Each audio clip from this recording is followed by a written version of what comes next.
back to my channel. Today I'm going to be filming a video all about the city of Melbourne. Before I get on with that, please subscribe to my channel if you guys are liking my content and my videos. Also, don't forget to leave a comment below if there's anything you guys want to know. And don't forget to follow me on all my social medias. This way, you guys actually will get more vlog type stuff, I guess you could say. I basically put like everything on my Snapchat and my Instagram stories. So if you guys follow me on my social media, you guys will definitely be in on all that sort of stuff. So, let's get into the video. Today, I'm going to be telling you about the city of Melbourne. If you guys haven't heard about this city, it has actually been voted the most livable city in the world by the magazine called The Economist. So basically, The Economist is a magazine on the economy. Wow, what a surprise. And every single year, they do this study, which is on the most livable cities in the world. And Melbourne actually has come in first for the last 5 years. So they rank things such as public transport, cost of living, unemployment rates, culture, things like that. Apparently this is the best city in the world, so why wouldn't you want to go to it? I've moved there myself for 2 months and I got to experience this place on my own, and it is truly amazing and it's very, very unique, and I can now understand why it is the most livable city in the world. So I'm going to be giving you 10 different unique characteristics about this city, and hopefully it will interest you guys in going. It is definitely worth the visit. The first thing that I would say when you're going to Melbourne, it is in the country of Australia. It does not feel like Australia at all. And the reason I'm saying this is because for majority of us across the world, when we hear Australia, we think sunny, beaches. Like, what else do you think when you think of Australia? A beach. Melbourne is not the place for that. Yes, there is St. Kilda, that is the beach in Melbourne, but the city center is actually about a 20 to 30 minute public transport from the beach. This is a city. So think of buildings and lots of people. Actually, I think 4.5 million to be exact. So this is not Australia feel type place. When I went here and I was walking down the streets, I honestly felt like I was in Toronto, Ontario. It is very similar to that sort of feel. There is so much art and culture, like when you're walking down the streets, it's just city. So that is the first thing that you should expect when you're going there. Going on that, Australia obviously is a British colony. So when this place was built, it was very influenced by London. So there are lots and lots of European details in the city, especially the older parts of the city, such as the completely brick roads. There's a lot of arcades and alleyways, so things like that. It's very, to me, like a mix of America and Europe together to make a city. It's really cool. The second thing that I'm going to talk about Melbourne is Melbourne, as an Australian would say. The second thing I want to discuss is the public transport. So for many people I know, myself, public transport cards. You're used to buying a card for maybe $100 a month and you can use it as many times as you want.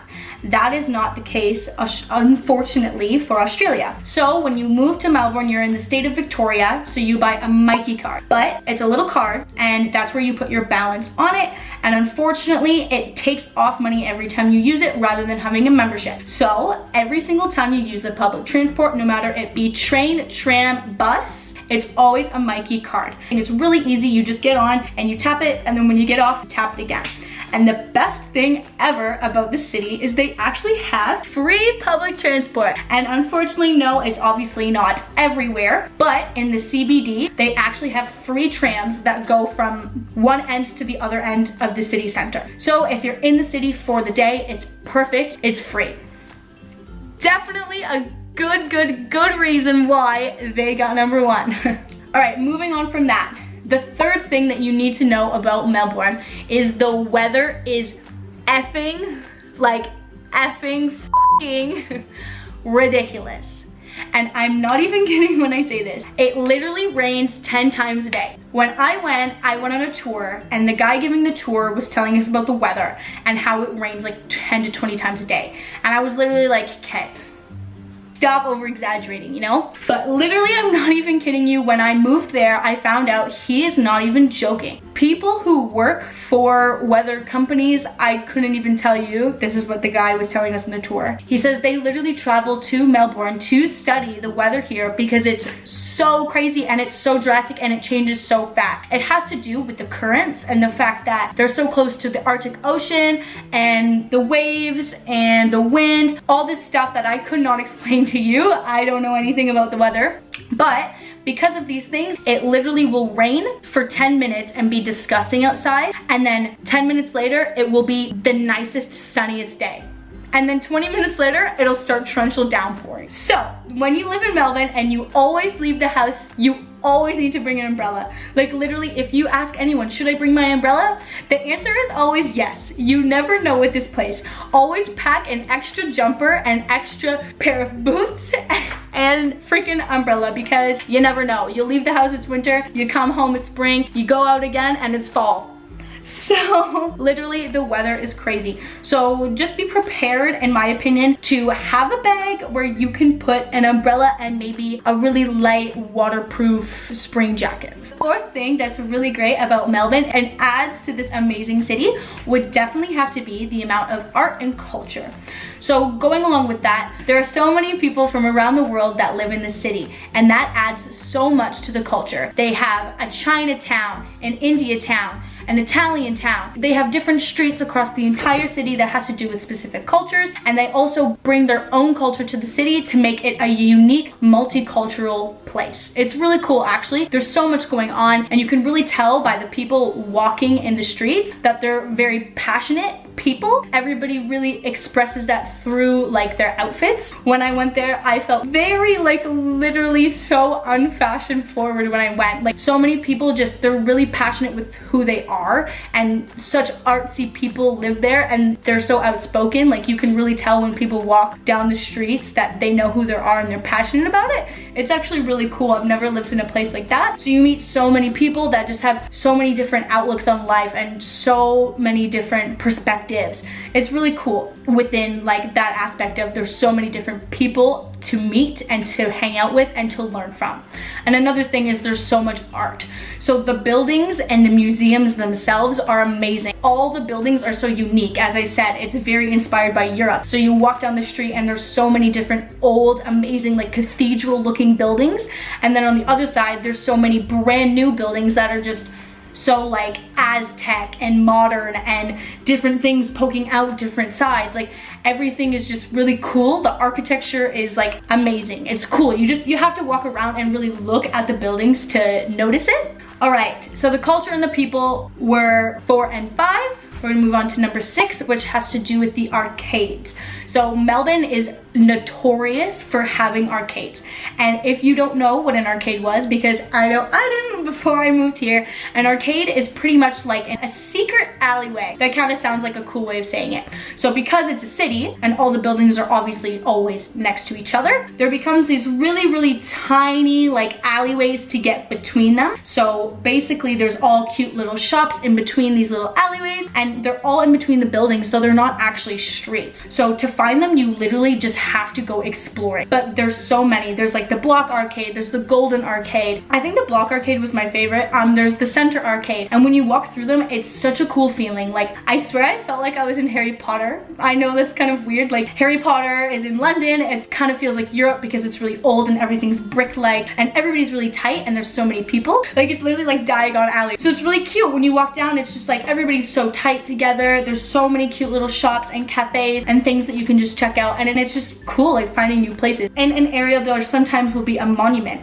So it could be a monument for cats, who knows, whatever. And all different people will come and put different photos of like cats up. I remember one time I found a little area where a school had been making sculptures. So all the kids made their own sculptures, and it had to do with like saving the environment, and they all put the sculptures on the walls.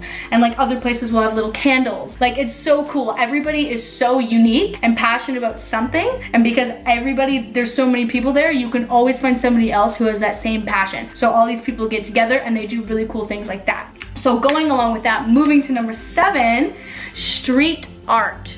Street art is like so big in Melbourne. I have never heard of this before. This city literally like not only condones street art, but promotes street art, which is so weird because everywhere you go, it's illegal. You know what I mean? But this place, there are designated streets that, oh, this street is for street art. If you're a street artist, paint here. So there's a specific place, everybody knows this place, called Hosier Lane. If you've never been, go. So all the restaurants on this specific alleyway had agreed that they will allow street art. So it's a whole block and like kind of around the corner where everything is street art. And when I mean everything, I mean the garbage cans have been done up. You'll see the bins outside, they're all street art. Everything is street art. It's not just people like writing, oh, Vita was here. You know what I mean? Like it's people doing proper portraits. I don't know. It's so hard to explain, but it's so cool to see. So much art in the city, as I will say for like probably the 5th time and not the last. It's just so cool because street art is everywhere. You can discover them. Just like the alleyways, you can always be discovering an arcade, new designs, new art,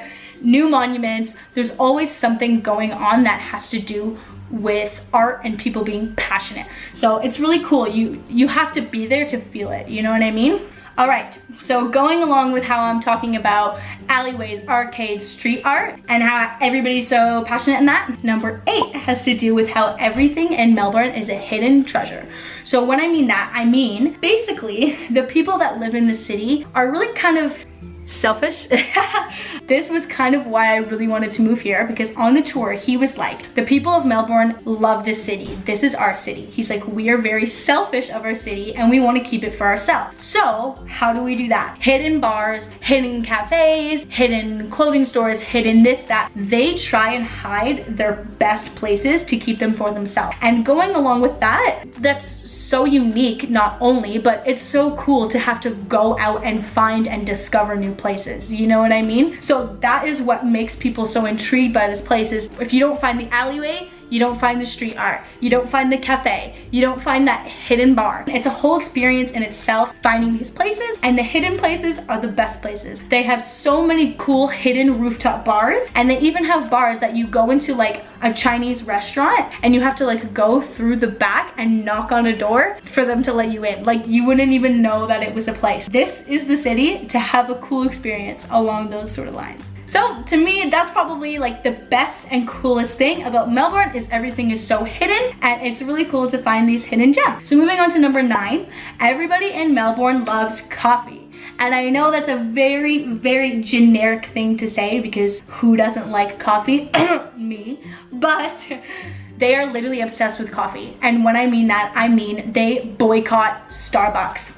People will protest for Starbucks to leave. Like they're so passionate about real coffee, espresso beans. Like there's no such thing as drip coffee. You can only have flat white cappuccino latte. So they will literally, like on the tour, the guy was like, don't go to Starbucks. We hate Starbucks. Don't promote Starbucks. We're trying to kick them out. They are in love with cafe, cute, quirky, little, small, amazing place, hipster place to go to. They're in love with that and they're in love with coffee. I know people that spend probably $15 to $20 a day on coffees because they're like $5 for one coffee, but they don't care. They love coffee. So when you go to Melbourne, I personally have never had any, but I've heard from basically everyone that when you go there, you can really appreciate the coffee. Do not cheap out of buying a coffee because I hear they are amazing, and you should go to cafes every day and try the new coffees that they have, because for coffee lovers, it's amazing.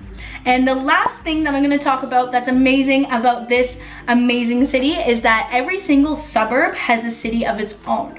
So going along with that, you do not need to live in the CBD to have an amazing time. And the thing that I love about that is that you can live in St. Kilda, or you can live in Kensington, you can live in Coburg, and there is an area and each little suburb that's kind of like its own CBD that everybody can go to and hang out in. Personally, I find that when you live in the CBD, you don't leave the CBD. I would highly recommend living outside of the city so you can experience all areas. Because as much as the city is great, I would much rather go to St. Kilda and experience the beach and the boardwalks and all the different stuff that they have going on there than always be sitting in the city. You know what I mean? You have to check out every single little suburb that they have. They all have their own vibe and their own culture and their own type of different people that live in those areas. Fitzroy is literally like the best like hipster hidden bar area ever. I love it. Go to Bimbo's. Bimbo's is the best. I literally lived there when I went. They have like $4 pizzas. And I don't mean a $4 shitty Domino's thing. I mean like a legit wood oven pizza for $4. What's better than that? And it's such cool vibes. Like, I don't know, every time you go out in the city, everything is so cool. It's so over the top with the culture and the atmosphere that they just make you want to go back because the vibe is so good. So make sure that when you go, you don't stick to the city. The city is good, but the city in Melbourne is actually also small. So make sure you check out the surrounding areas. There are 4 million people. They don't fit just in that little CBD. They're everywhere else. So go everywhere else, experience everything that the city has to offer. And I know you guys will have an amazing time because the place is just so cool. So for anybody that hasn't been to the city, I really hope that this video is kind of encouraging you to at least look it up, check it out a little bit. If you're planning on going, I hope that this video shows you what you should be looking forward to doing and also how to use the public transport and kind of what to expect. So thank you again guys for watching my video. I hope this is very helpful for you guys and I hope that you enjoy going to the city as much as I did. So thank you guys. I love my YouTube fam. Please don't forget to like, comment, and subscribe to my channel if you're liking these videos. And I'll see you guys in the next video. All right, thanks guys, see you.